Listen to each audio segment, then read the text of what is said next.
which thankfully now I have a car that's not towed anymore. Gosh. I'm so not bitter about that. And I'm not bitter at the fact that the Carolina Panthers are making moves right now. You know, it's making moves. I don't know if I've ever had an offseason with the Carolina Panthers where I felt this optimistic. And it's weird to feel this way. Are you scared that you're this optimistic? I am. Because I think a lot of Panthers fans are kind of scared right now. It's like, what is this? Yeah. Okay? Like, why am I feeling so good about this? Yeah. Because what's happening? I don't see a lot of holes right now on the team.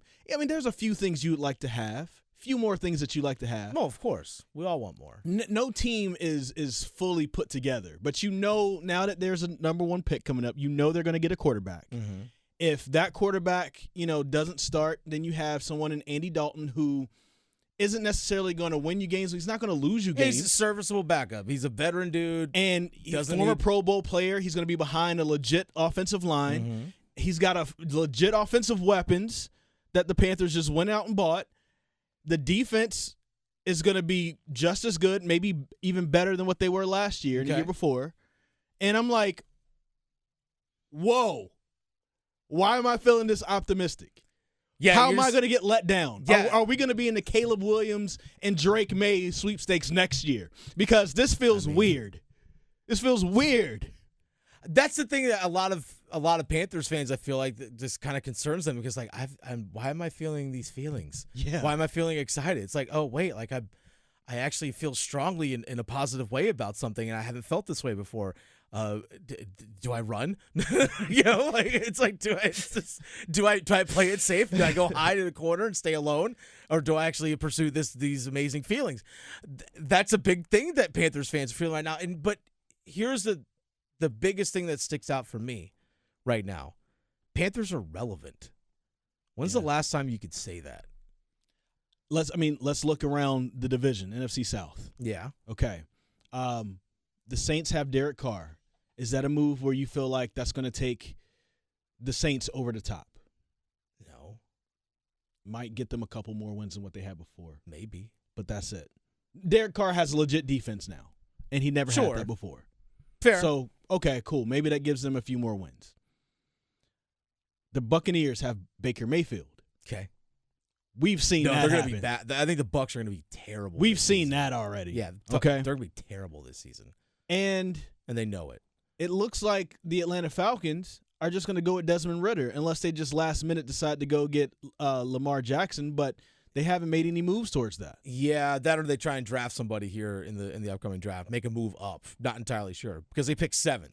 So I don't know. Maybe they go the Anthony Richardson route, whomever. I don't know. They jump up to 3.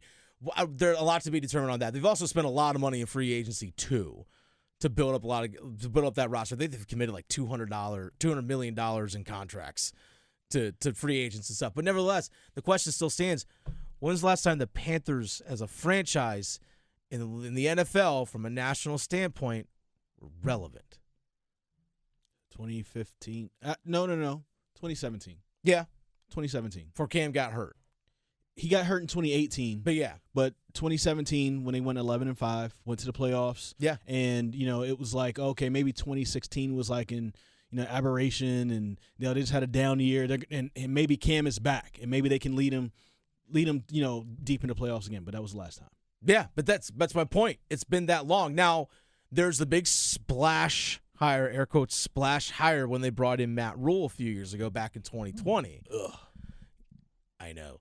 But that was like, okay, like they went and got this big signing. All right, is that the big thing that's going to turn things around here? Obviously, it was a massive failure. And here's the one thing I will say that does concern Panthers fans, is that who brought in Matt Rule? David Tepper. Who's been impatient when it comes to quarterbacks? David Tepper. Who's still in charge? David Tepper. Yes. But who's still in charge? But if we're going to give somebody some criticism, okay, let's also give them praise. All right.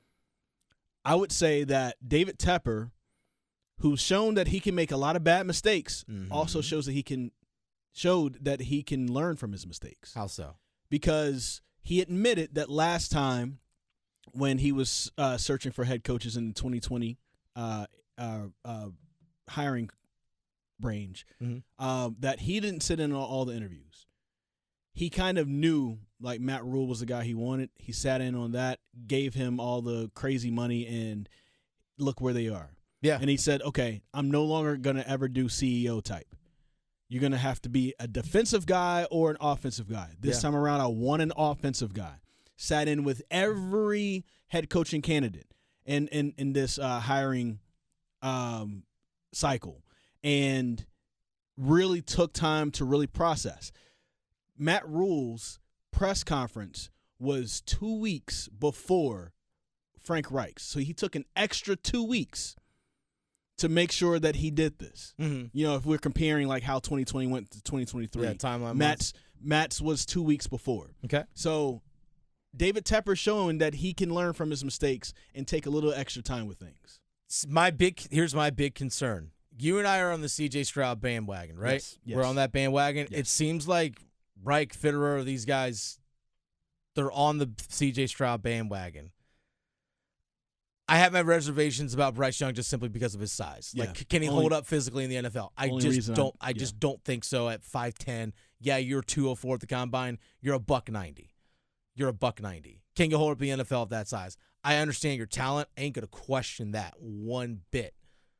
But who's to say that David Tepper is like, yeah, I understand that everyone here wants Stroud and is on the Stroud side of things, but I want Bryce Young, and he makes the pick. That's my concern. That could happen. That's my big concern. That absolutely could happen. Now, if everyone's on the same page collectively, like Bryce Young's the dude, cool. I'm just hoping that Tepper doesn't go against what everyone else in the front office, from the coaching staff, the scouts, sit there say, this should be our guy, and then you say, nah, I want him. That's my big concern when it comes to the Carolina Panthers, is that guy's – you think he's not going to be part of the decision-making? Well, when it comes to this choice? He absolutely will be, but hopefully he also listens to – he brought in so much NFL experience. Yeah. And you don't bring in that much NFL experience to not listen to what everybody has to say. True. If everybody says C.J. Stroud is the guy, then don't say, well, just because I'm writing the check, then no, I want Bryce Young.